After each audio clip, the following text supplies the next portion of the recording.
Hello everyone, welcome to my YouTube channel. ಯಾರಾದರೂ first time ನಾನು video ನೋಡ್ತಾ ಇದ್ದರೆ ದಯವಿಟ್ಟು ಚಾನಲ್ನ ಸಬ್ಸ್ಕ್ರೈಬ್ ಮಾಡ್ಕೊಂಡು ನೋಡಿ. ಇವತ್ತು ನಾನು ನಿಮ್ಮ ಜೊತೆ ನನ್ನ ಮಾರ್ನಿಂಗ್ ರೊಟೀನ್ನ ಶೇರ್ ಮಾಡ್ಕೊತಾ ಇದ್ದೀನಿ. ಬೆಳಗ್ಗೆ ಎದ್ದಿದ ತಕ್ಷಣ ಒಂದು glass green tea is compulsory. Green tea ಕುಡಿದ್ರೆ ಅದೊಂಥರ ರಿಫ್ರೆಶ್ಮೆಂಟ್ ಅನಿಸುತ್ತೆ. ಸೊ ಅದಾದಮೇಲೆ ಕೆಲಸಗಳನ್ನ ಸ್ಟಾರ್ಟ್ ಮಾಡ್ಕೋತೀನಿ. ಯೂಶ್ವಲಾಗಿ ಸಿಂಕಲ್ಲಿರೋ ಪಾತ್ರೆಗಳನ್ನೆಲ್ಲ ಹಿಂದಿನ ದಿನವೇ ತೆಗೆದು ಆಚೆ ಇಟ್ಟಿರ್ತಾ ಇದ್ದೆ. ಬಟ್ ನಿನ್ನೆ ರಾತ್ರಿ ಏನೂ ಕೆಲಸ ಮಾಡ್ಕೊಂಡಿರಲಿಲ್ಲ, ಹಾಗೆ ಬಿಟ್ಟಿದ್ದೆ. ಹಾಗಾಗಿ ಸಿಂಕಲ್ಲಿರೋ ಪಾತ್ರೆಗಳನ್ನೆಲ್ಲ ಒಂದ್ಸರಿ ನೀರಲ್ಲಿ ತೊಳೆದ್ಬಿಟ್ಟು ಹಿಂದೆ ಪೋಟಿಕೋನಲ್ಲಿ ಇಡ್ತೀನಿ. ಆಂಟಿ ಅಲ್ಲಿ ಕೂತ್ಕೊಂಡು ವಾಶ್ ಮಾಡ್ಕೋತಾರೆ. ಸಿಂಕಲ್ಲಿ ತೊಳೆಯೋದಕ್ಕೆ ಸ್ವಲ್ಪ ಕಷ್ಟ ಆಗುತ್ತೆ ಅಲ್ಲ, ಹಾಗಾಗಿ ನಾನು ಅಲ್ಲಿ ಆಚೆ ಇಟ್ಬಿಟ್ರೆ ಅವ್ರು ಕೂತ್ಕೊಂಡು ಆರಾಮಾಗಿ ತೊಳ್ಕೊಬೋದು. ಸಿಂಕಲ್ಲಾದರೆ ಎಲ್ಲ ಮೆಸ್ಸಿ ಆಗುತ್ತೆ ಅಂತ ಹೇಳಿ ನಾವು ಆ ಥರ ಮಾಡಿಸ್ಕೊಂಡಿದ್ದೀವಿ ಅಲ್ಲಿ ತೊಳ್ಕೊಳ್ಳೋದಕ್ಕೆ ಅಂತ. ಅಲ್ಲಿಗೆಲ್ಲ ತೆಗೆದು ಒಂದ್ಸರಿ ನೀರಲ್ಲಿ ತೊಳೆದಿಟ್ಬಿಟ್ರೆ ಅದರಲ್ಲಿರೋ ಅನ್ನ, ಕರ್ಬೇವಿನ ಸೊಪ್ಪು ಅಂಥದ್ದೆಲ್ಲ ಇಲ್ಲೇ ಸಿಂಕಲ್ಲೇ ನೀಟ್ ಕ್ಲೀನ್ ಮಾಡಿಟ್ಬಿಟ್ರೆ ಅಲ್ಲಿ ಪ್ಯಾಸೇಜಲ್ಲೆಲ್ಲ ಏನೂ ಗಲೀಜಾಗಲ್ಲ ಅನ್ನೋ ಥರ ನಾನು ಮಾಡ್ಕೊಂಡಿದ್ದೀನಿ. ಆ್ಯಕ್ಚುಲಿ ಅದು ತುಂಬಾ ಯೂಸ್ ಆಯ್ತು. ಇಲ್ಲಾಂದಿದ್ರೆ ನನಗೆ ಸ್ವಲ್ಪ ಕಷ್ಟ ಆಗುತ್ತೆ. ಕೆಲಸದವ್ರು ಎಷ್ಟೇ ನೀಟಾಗಿ ಮಾಡಿದ್ರು ಅಲ್ಲಿ ಇಲ್ಲಿ ಸ್ವಲ್ಪ ಬಿಟ್ಬಿಡ್ತಾರೆ ಅಲ್ಲ. ಮುಂಚೆ ಹಾಗೆ ಇಡ್ತಾ ಇದ್ದೆ ಆ್ಯಕ್ಚುಲಿ, ಬಟ್ ಯಾವಾಗ ಆ ಥರ ಎಲ್ಲ ಅನ್ನಿಸ್ತು ನನಗೆ, ಅಲ್ಲಿ ಸ್ವಲ್ಪ ಗಲೀಜು ಅನ್ನಿಸ್ತು. ಅವಾಗಿಂದ ಇಲ್ಲೇ ಒಂದು ಸರಿ ನೀರಲ್ಲಿ ತೊಳೆದ್ಬಿಟ್ಟು ಇಡ್ತೀನಿ. ಮಿಕ್ಕಿದ್ದು ಬಂದು ಆಂಟಿ ತೊಳ್ಕೊತಾರೆ. ಬಟ್ ಎಷ್ಟೊಂದು ಸರಿ ನನಗೆ ಸಂತೋಷ ಹೇಳ್ತಾ ಇರ್ತಾರೆ, ಆ ಥರ ಮಾಡೋದಕ್ಕಿಂತ ನೀನೇ ಕೂತ್ಕೊಂಡು ತೊಳೆದ್ಬಿಡು, ಇನ್ನೂ ಈಸಿ ಆಗುತ್ತೆ ನಮಗೆ ಅಂತಾರೆ.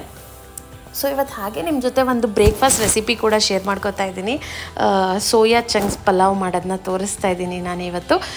ಒಂದು ಮಿಕ್ಸಿ ಜಾರಿಗೆ ಕೊತ್ತಂಬರಿ, ಪುದೀನ, ಹಸಿಮೆಣ್ಸಿನ್ಕಾಯಿ, ಶುಂಠಿ, ಬೆಳ್ಳುಳ್ಳಿ ಹಾಕ್ಕೊಂಡು ನೀಟಾಗೆ ಪೇಸ್ಟ್ ಆಗೋ ತನಕ ಸ್ವಲ್ಪ ನೀರು ಹಾಕ್ಕೊಂಡು ಪೇಸ್ಟ್ ಮಾಡ್ಕೊಂಡು ಇಟ್ಕೊಂಡಿದ್ದೀನಿ. ಈ ಬ್ರೇಕ್ಫಾಸ್ಟ್ ಅಂತೂ ತುಂಬಾ ಚೆನ್ನಾಗಿರುತ್ತೆ. ನೋಡೋಣ, ಇನ್ನು ಮುಂದೆ ನನ್ನ ಚಾನಲಲ್ಲಿ ಡೈಲಿ ಬ್ರೇಕ್ಫಾಸ್ಟ್ ರೆಸಿಪೀಸ್ ತೋರಿಸ್ಬೇಕು ಅಂದ್ಕೊಂಡಿದ್ದೀನಿ. ಯಾರಿಗಾದರೂ ಇಂಟ್ರೆಸ್ಟ್ ಇದ್ದರೆ ನನ್ನ ಚಾನಲ್ನ ಸಬ್ಸ್ಕ್ರೈಬ್ ಮಾಡಿಕೊಂಡು ನೋಡ್ಬೋದು. ಒಂದು ಕುಕ್ಕರ್ ಇಟ್ಕೊಂಡು ಅದಕ್ಕೆ ಸ್ವಲ್ಪ ಎಣ್ಣೆ. ಬ್ರೇಕ್ಫಾಸ್ಟ್ ಐಟಮ್ ಮಕ್ಕಳಿಗೆಲ್ಲ ಸ್ಕೂಲಿಗೆ ಬಾಕ್ಸಿಗೆ ಕಟ್ಟೋಕ್ಕೆಲ್ಲ ತುಂಬಾ ಟೇಸ್ಟಿಯಾಗಿರುತ್ತೆ ಬ್ರೇಕ್ಫಾಸ್ಟು. ಇದಕ್ಕೆ ಮಸಾಲೆ ಐಟಮ್ ಹಾಕೋತಾ ಇದ್ದೀನಿ. ನಿಮ್ಗೆ ಇಷ್ಟ ಬಂದಿದ್ದ ಮಸಾಲೆ ಹಾಕೋಬೋದು. ನಾನು ಇದಕ್ಕೆ ಚಕ್ಕೆ, ಲವಂಗ, ಕಲ್ಲುವು ಮತ್ತು ಕಸ್ತೂರಿ ಮೆಥಿ, ಪಲಾವ್ ಎಲೆ ಹಾಕಿದ್ದೀನಿ. ಟೇಸ್ಟ್ ತುಂಬಾ ಚೆನ್ನಾಗಿರುತ್ತೆ. ಅದನ್ನು ಸ್ವಲ್ಪ ಹೊತ್ತು ರೋಸ್ಟ್ ಮಾಡ್ಕೋಬೇಕು, ಅದು ಫ್ಲೇವರ್ ಬಿಡಬೇಕು ಎಣ್ಣೆಯಲ್ಲಿ. ಅದಾದಮೇಲೆ ಸ್ವಲ್ಪ ಸಣ್ಣ ಕಟ್ ಮಾಡಿ ಇಟ್ಕೊಂಡಿರುವಂಥ ಈರುಳ್ಳಿ ಕೂಡ ಹಾಕ್ತಾಯಿದ್ದೀನಿ. ಈರುಳ್ಳಿನ ಸ್ವಲ್ಪ ಗೋಲ್ಡನ್ ಬ್ರೌನ್ ಆಗೋ ತನಕ, ಅಂದರೆ ಫುಲ್ ಏನು ರೋಸ್ಟ್ ಆಗೋದು ಬೇಡ, ಒಂದು ಸ್ವಲ್ಪ ಟ್ರಾನ್ಸ್ಪರೆಂಟ್ ಆಗೋ ತನಕ ಈರುಳ್ಳಿನ ಬಾಡಿಸ್ಕೊಳ್ತಾ ಇದ್ದೀನಿ. ಸೊ ನಾವು ಏನೇನು ಎಣ್ಣೆಯಲ್ಲಿ ಎಷ್ಟು ಚೆನ್ನಾಗಿ ಹುರ್ಕೊಳ್ತೀವಲ್ಲ ಅಷ್ಟು ಟೇಸ್ಟು ತುಂಬಾ ಚೆನ್ನಾಗಾಗತ್ತೆ. ಅದಾದಮೇಲೆ ಟೊಮೆಟೊ ಹಾಕ್ತಾಯಿದ್ದೀನಿ. ಟೊಮೆಟೊ ಕೂಡ ಬಾಡಿಸ್ಕೊಳ್ತಾ ಇದ್ದೀನಿ. ಟೊಮೆಟೊ ಮತ್ತು ಈರುಳ್ಳಿ ಸ್ವಲ್ಪ ಬೇಗ ಬೇಯಬೇಕು ಅಂದರೆ ಅದಕ್ಕೊಂದು ಸ್ವಲ್ಪ ಉಪ್ಪನ್ನ ಹಾಕಬೇಕು. ಉಪ್ಪು ಹಾಕಿದ್ರೆ ತುಂಬ ಬೇಗ ಟೊಮೆಟೊ ಸ್ಮ್ಯಾಶ್ ಆಗುತ್ತೆ, ಚೆನ್ನಾಗಿ ಬೆಂದ್ಬಿಡತ್ತೆ. ಸೊ ಹಾಗಾಗಿ ಟೊಮೆಟೊನ ಕೂಡ ಬೇಯಿಸ್ಕೊಂಡೆ. ಅದಾದಮೇಲೆ ಬಿಸಿನೀರಲ್ಲಿ ನೆನೆಸಿಟ್ಕೊಂಡಿರುವಂಥ ಸೋಯಾ ಚಂಕ್ಸ್ನ ನೀರು ಹಿಂಡಿ ಹಾಕ್ತಾಯಿದ್ದೀನಿ. ಇದನ್ನು ಅಟ್ಲೀಸ್ಟ್ ಒಂದು 10 ನಿಮಿಷ ಸಾಕು ಬಿಸಿನೀರಿಗೆ ಹಾಕಿದ್ರೆ ಸೋಯಾ ಚಂಕ್ಸ್ ಎಲ್ಲ ಸ್ವಲ್ಪ ದಪ್ಪ ಆಗುತ್ತೆ. ಆವಾಗ ಆರಾಮಾಗಿ ನಾವು ಅದನ್ನು ಯೂಸ್ ಮಾಡ್ಕೋಬೋದು. ಹಾಗೆ ಹಾಕಿದ್ರೆ ಅದು ಚೆನ್ನಾಗಾಗಲ್ಲ. ಇದನ್ನು ಬಿಸಿನೀರಲ್ಲಿ ಬೇಯಿಸ್ಬಿಟ್ಟೆ ಅಂದರೆ ನೆನೆಸ್ಬಿಟ್ಟು ಹಾಕಿದ್ರೆ ಚೆನ್ನಾಗಾಗತ್ತೆ. ಸೊ ಅದನ್ನು ಕೂಡ ಟೊಮೆಟೊ ಮತ್ತು ಈರುಳ್ಳಿ ಜೊತೆ ಮಿಕ್ಸ್ ಮಾಡಿಕೊಂಡು ರುಬ್ಬಿರೋವಂಥ ಮಸಾಲೆನ ಹಾಕಿ ಲಾಸ್ಟಿಗೆ ನಿಂಬೆಹಣ್ಣು ಹಿಂಡಿ ಕುಕ್ಕರ್ ಲಿಡ್ನ ಕ್ಲೋಸ್ ಮಾಡ್ತಾಯಿದ್ದೀನಿ. ಮಧ್ಯದಲ್ಲಿ ಒಂದು ಕ್ಲಿಪ್ಪಿಂಗ್ ಮಿಸ್ ಆಯಿತು ನಂದು, ಮಸಾಲೆ ಹಾಕಿದ್ದು. ಸೊ ಅದಾದಮೇಲೆ ನೋಡ್ಬೋದು ಟೇಸ್ಟಿಯಾಗಿರೋಂಥ ಸೋಯಾ ಪಲಾವ್ ರೆಡಿಯಾಗಿದೆ. ಮಕ್ಕಳ ಲಂಚ್ ಬಾಕ್ಸಿಗಂತೂ ಸೂಪರಾಗಿರುತ್ತೆ ಈ ರೆಸಿಪಿ. ಟ್ರೈ ಮಾಡಿ ಚೆನ್ನಾಗಿದ್ದರೆ ನನಗೆ ಕಮೆಂಟ್ ಮಾಡಿ ತಿಳಿಸಿ.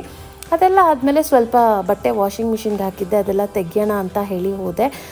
ತೆಗೆದ್ಬಿಟ್ಟು ಒಣಗಾಕೋಣ ಅಂತ. ಈಗಂತೂ 6:30 6 o'clock ಬಿಸಿಲು ಸ್ಟಾರ್ಟ್ ಆಗಿಬಿಟ್ಟಿರುತ್ತೆ. ನನಗಂತೂ ಅಪ್ಪ ಯಾಕಾದರೂ ಇಷ್ಟು ಬಿಸಿಲು ಬರುತ್ತಪ್ಪ. ನನಗೆ ಸ್ವಲ್ಪ ಮೈಗ್ರೇನ್ ಇರೋದ್ರಿಂದ ಬಿಸಿಲಿಗೆ ಹೋಗೋದೇ ನನಗೆ ಸ್ವಲ್ಪ ಕಷ್ಟ. ಬೆಳಗ್ಗೆ ಸ್ವಲ್ಪ ಅರ್ಲಿ ಮಾರ್ನಿಂಗ್ ಎದ್ದಿದ್ರೆ ಹೋಗಿ ಬಟ್ಟೆ ಒಣಗಾಕ್ತೀನಿ, ಇಲ್ಲಾಂದರೆ ಯೂಶ್ವಲಾಗೆ ವಾಷಿಂಗ್ ಮಿಷಿನಿಂದ ತೆಗೆದು ಇಟ್ಬಿಡ್ತೀನಿ. ಆಂಟಿನೇ ಬಂದು ಒಣಗಾಕ್ತಾರೆ, ಒಣಗಿರೋ ಬಟ್ಟೆನೂ ಆಂಟಿನೇ ತೆಗಿತಾರೆ.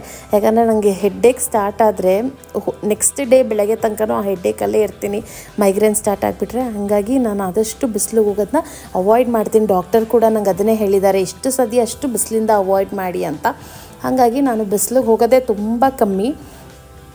ಸರಿ ಆಯಿತು ಅಂಥೇಳಿ ಸ್ವಲ್ಪ ಬಿಸಿಲು ಕೂಡ ಕಮ್ಮಿ ಇತ್ತು. ಸರಿ ಒಣಗಾಕ್ಬಿಡೋಣ ಬಿಡು, ಪಾಪ ಆಂಟಿ ಬಂದು ಅಷ್ಟರಲ್ಲಿ ಆಂಟಿ ಬರೋಷ್ಟ್ರಲ್ಲಿ ಒಣಗಿರುತ್ತೆ, ತೆಕ್ಕೊಡ್ತಾರೆ ಅಂತ ಹೇಳಿ ಬಟ್ಟೆ ಕೂಡ ಒಣಗಾಕ್ತಾ ಇದ್ದೀನಿ ನಾನೇನೇ.